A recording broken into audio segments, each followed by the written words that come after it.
അതുകൊണ്ട് തന്നെയാണ് ഈ വെളിപ്പെടുത്തലുകളും വിവരങ്ങളും അതീവ ഗൗരവമുള്ളതാകുന്നത്. ഇപ്പോൾ എല്ലാ ചലച്ചിത്ര മേഖലയെ സംബന്ധിച്ചിടത്തോളം ഈ നിലയിലുള്ള കാര്യങ്ങൾ നിലനിൽക്കുന്നുണ്ട് എന്നുള്ളതാണ് കേൾക്കുന്നത്, മലയാളത്തിൽ മാത്രമല്ല. പക്ഷെ മലയാളം അതിനൊരു തുടക്കമിട്ടു എന്നുള്ളത് വളരെ പ്രധാനപ്പെട്ട ഒരു കാര്യമാണ്. കാരണം ഇപ്പോൾ WCCയുടെ വിമൻ കളക്റ്റീവ് ഇൻ സിനിമയുടെ അംഗങ്ങളുടെ ഉൾപ്പെടെയുള്ള പ്രവർത്തനങ്ങൾ തീർച്ചയായിട്ടും അതിൽ വലിയ രീതിയിൽ സഹായകരമാകുന്നു. അതോടൊപ്പം എല്ലാ താരങ്ങളും ഇപ്പൊ ലിംഗഭേദമന്യേ നല്ല നിലയിലുള്ള ഒരു പിന്തുണ ഇതുമായി ബന്ധപ്പെട്ട് ഉണ്ടായിക്കൊണ്ടിരിക്കുന്നു എന്നുള്ളത് കൂടി ചില പ്രതികരണങ്ങൾ കാണുമ്പോൾ നമ്മൾ കാണുന്നുണ്ട്. ഏതായാലും ഇതൊരു വലിയ മാറ്റത്തിനുള്ള ഒരു അടിസ്ഥാനം ആണ് ഇതിലൂടെ സാധ്യമാകുന്നത്. സ്ത്രീകൾക്ക് സുരക്ഷിതമായി തൊഴിൽ ചെയ്യുന്നതിനുള്ള തൊഴിലിടമാകണം സിനിമാ മേഖല. അപ്പൊ സർക്കാർ അതിന്റെ ഭാഗമായിട്ട് ഇപ്പോ ക്യാമറയ്ക്ക് പിന്നിലും സ്ത്രീ പ്രാതിനിധ്യം ഉണ്ടാകണം.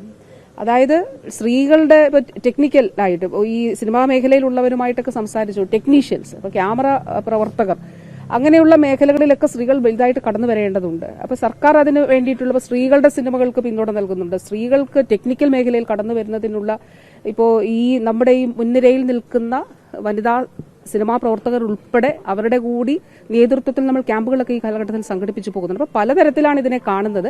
അതോടൊപ്പം ഇവിടെ ഉന്നയിക്കപ്പെട്ട ചോദ്യമുണ്ടല്ലോ, അതിന്റെ നിയമപരമായിട്ടുള്ള നിയമസാധുത കൂടി പരിശോധിച്ചുകൊണ്ട് സർക്കാർ ആവശ്യമായിട്ടുള്ള എല്ലാ കാര്യങ്ങളും ഇതുമായി ബന്ധപ്പെട്ട് സ്വീകരിക്കും. പ്രതിപക്ഷം ഉന്നയിക്കുന്നത് സർക്കാർ ഇത്രനാളും റിപ്പോർട്ട് പുറത്തുവിടാതെ വേട്ടക്കാരെ സഹായിക്കുകയായിരുന്നു. അതാണ് യഥാർത്ഥ വിഷയത്തിൽ നിന്ന് ഇപ്പോഴും ശ്രദ്ധ തിരിച്ചുവിടുന്നതിന് വേണ്ടിയിട്ടാണ് അതിലൂടെ ശ്രമിക്കുന്നത്. യഥാർത്ഥ വിഷയം എന്താണ്? പതിറ്റാണ്ടുകളായി സിനിമാ മേഖലയിൽ നടക്കുന്ന അല്ലെങ്കിൽ നിലനിൽക്കുന്ന ചില കാര്യങ്ങൾ എന്ന് പറഞ്ഞാൽ പോലും അത്യന്തം ഗൗരവതരമായിട്ടുള്ള, തിരുത്തപ്പെടേണ്ടതായിട്ടുള്ള, സ്ത്രീവിരുദ്ധമായിട്ടുള്ള കാര്യങ്ങൾ അത് തിരുത്തപ്പെടണമെന്നുള്ളതാണ്. അതിൽ ഒന്നിച്ചു നിന്നുകൊണ്ട് നടപടികൾ സ്വീകരിക്കണമെന്നുള്ളതാണ്. അപ്പൊ അതാണ് നമ്മുടെ ലക്ഷ്യം. ആ യഥാർത്ഥത്തിലുള്ള ലക്ഷ്യത്തിൽ നിന്ന് ശ്രദ്ധ തിരിക്കുന്നതിന് വേണ്ടിയിട്ടുള്ള ഇത്തരത്തിലുള്ള ചില പരാമർശങ്ങൾ ദൗർഭാഗ്യകരമാണ്.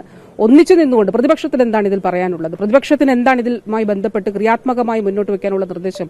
സർക്കാർ അത് കേട്ടുകൊണ്ട് നമുക്ക് ഒന്നിച്ച് ഇക്കാര്യങ്ങൾ അതിൽ ഇടപെട്ടുകൊണ്ട് ഇതിലൊരു മാറ്റമുണ്ടാകണം. മാറ്റമുണ്ടായേ പറ്റുകയുള്ളൂ. ഇപ്പോൾ ഒരു ചലച്ചിത്ര താരം ഇത് സഹി കെട്ടിട്ട് ഒരു കാലഘട്ടത്തിൽ വിട്ടുപോയി എന്ന് രാവിലെ പറയുന്നത് കേട്ടു. അപ്പൊ അങ്ങനെ ഒരുപാട് പേർ ചിലപ്പോൾ ഉണ്ടാകാം. അപ്പൊ തീർച്ചയായിട്ടും പ്രതിഭാധനമായിട്ടുള്ള വ്യക്തികൾക്ക് സ്ത്രീ പുരുഷ ഭേദമന്യേ ജോലി ചെയ്യുന്നതിനും സുരക്ഷിതമായി ജോലി ചെയ്യുന്നതിനുമുള്ള ഇടമായി നമുക്ക് മലയാള സിനിമ മറ്റ് സിനിമാ മേഖലകൾക്ക് ഒരു മാതൃകയാകാം. അതിനുള്ള അടിസ്ഥാനമാണിത്. നമുക്ക് ഒന്നിച്ചു നിൽക്കാം. ഇത് അവസാനിപ്പിച്ചേ മതിയാവുകയുള്ളൂ. സ്ത്രീവിരുദ്ധത അവസാനിപ്പിക്കണം, അതിക്രമങ്ങൾ അവസാനിപ്പിക്കണം, ചൂഷണം അവസാനിപ്പിക്കണം. നിശബ്ദരായി നിൽക്കേണ്ടി വരുന്ന ഒരു വിഭാഗത്തെ ചൂഷണം ചെയ്യുന്ന ഒരു പ്രവണത, ഒരു രീതി അവസാനിപ്പിക്കണം. അതിനൊരു സംശയമില്ല. സർക്കാർ അതിന് സാധ്യമായിട്ടുള്ള എല്ലാ കാര്യങ്ങളും ചെയ്യും.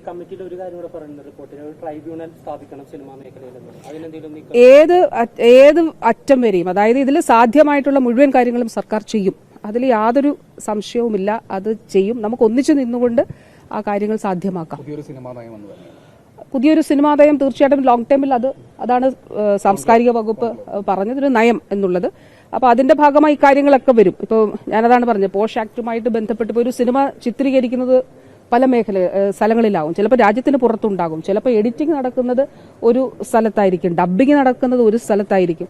അപ്പോൾ ഈ ഒരു പ്രത്യേക സ്ഥലം ഒരു വർക്ക് പ്ലേസ് ആയിട്ട് ഒരു സിനിമയ്ക്ക് ഡിഫൈൻ ചെയ്യാനായിട്ട് കഴിയില്ല. അപ്പോൾ ഒരു സിനിമ എഗ്രിമെന്റ് വെക്കുന്ന കാലം മുതൽ ഏതൊക്കെ സ്ഥലങ്ങളിൽ ഇതിന്റെ പ്രവർത്തനങ്ങൾ നടക്കുന്നു അതെല്ലാം ഇതിന്റെ പരിധിയിൽ ഉൾപ്പെടുന്ന നിലയിലേക്ക് സിനിമാ മേഖലയിലെ ഇതിന്റെ നിർവചനം മാറണം, അതിന്റെ ഇടപെടൽ മാറണം. അത് മാത്രം മതിയാകില്ല എന്നുള്ളത് ആണ് കാണുന്നത്. അപ്പൊ അത് ഉൾപ്പെടെ എല്ലാ കാര്യങ്ങളും സർക്കാർ അതിൽ സാധ്യമായ കാര്യങ്ങളെല്ലാം തന്നെ ചെയ്യും. അതിൽ സർക്കാർ പ്രതിജ്ഞാബദ്ധമാണ്.